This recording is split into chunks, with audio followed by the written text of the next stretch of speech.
a point of sale bill in the 2009 session.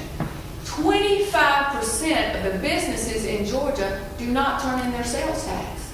25%. When you and I go in the store and buy a Coca-Cola and we pay our sales tax, we fully expect that that sales tax will go back to the state to help educate children and build our infrastructure. But for 25% of the businesses, that's not the case. They keep it. But instead of keeping teachers and not reducing the school days, under Casey Cagle's leadership, they decided to kill that bill in committee and protect the cheaters instead of protecting our children.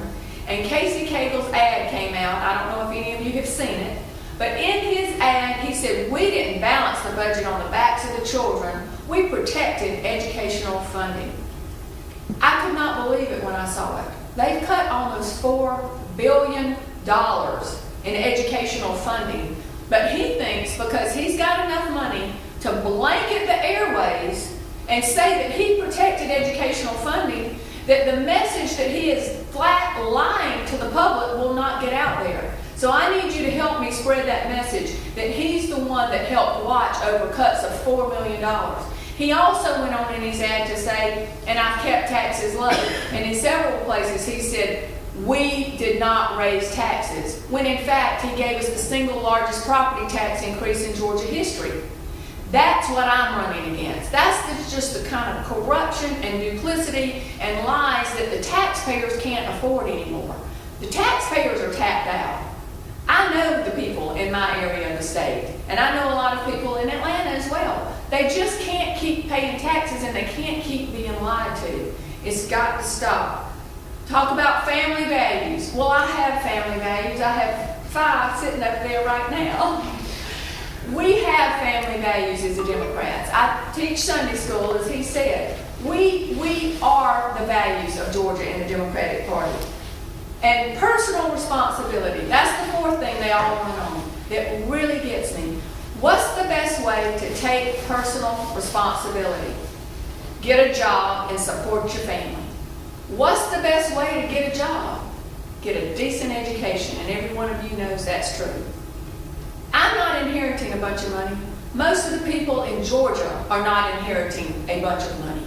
They need an education to get a job. But when you cut education so severely and you choose to protect cheaters instead, you are pushing more people down into a financial bracket that they become taxpayers. There's a very thin line there with a lot of people that are taking taxes that with just a little help in the education field and job training and skills, they can be pushed up so that they share the tax burden with everybody and they're contributing to the system.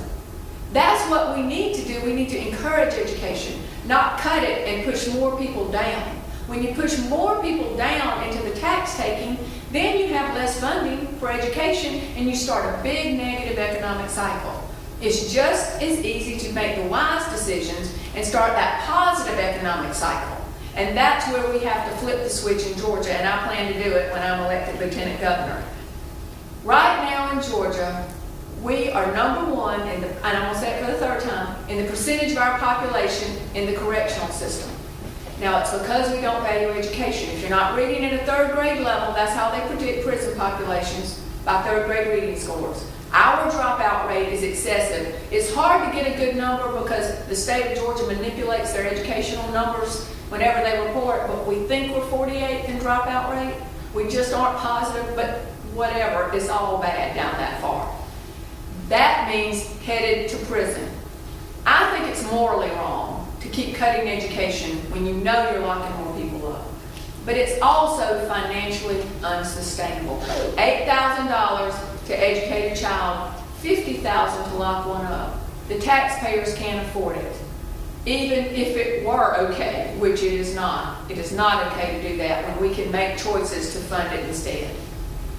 We have to do the right thing in Georgia, and we can. There are solutions, and it's a litany of bad decisions that have put us into the situation we're in. Look at water. There are solutions for Atlanta's water problems, but we never negotiate in a way that we will come out ahead. If we would raise the pool level of Lake Lanier 2 feet, it would be like building several reservoirs. to go in 2 years. All we'd have to do is bring up the dam. 87% of the people that live at Lake Lanier want to do it. So why have we not negotiated stronger for that? Why have we not tried as hard as we can to get the Army Corps of Engineers to authorize that? And I'll tell you why. It's the corruption that's holding us back. They want to use eminent domain to go take a whole bunch of land from Georgians. They want the taxpayers to pay for it. They want the taxpayers to dig it out. They want the taxpayers to pipe it. And then the developers that are supporting a lot of the people that are related to Casey Cagle get to build the multi-million-dollar homes around the new reservoir. The taxpayers can't handle this anymore. And it won't be ready to go for 12 years. Think about the lost industry that we're going to lose by not being ready for 12 years of water. Industry, when you have a plant, they need water to cool their plants. We need water to grow our major city, but we bungled those negotiations. And on transportation, for the price of the fish pond in Perry, Georgia, we could have leveraged down funds to start our passenger rail system. Now, wouldn't y'all like to have the brain train? Yes. It would be great for economic development. And we chose not to leverage down that money. It could have been up to a $107 million project that we put into our economy now. But we're letting Florida and North Carolina kick us to the curb on mass transit. Over $1 billion to build theirs. And we're saying, you know what, we'll pay for it, we just don't want it. Well, what if back in the day, our leadership had said, you know what, I don't think people are going to fly on airplanes. Let's let Alabama get that airport. That is the same exact lack of vision coming from the Lieutenant Governor's office. We can't wait 20 or 30 years and find out that the rest of America is using passenger rail, but at the entrances to Georgia it says end of construction. We have got to have some great leadership. And I'll tell you in education what we can do. We can get those children reading on a 3rd grade level. We took a school in one of the harshest demographics in our county, Saxon, and we turned it around in 1 year. We asked the teachers, which is something that needs to be done. We asked the teachers, what do you want? They wanted smaller classrooms, technology, the freedom to teach, and they wanted parental participation for $50,000.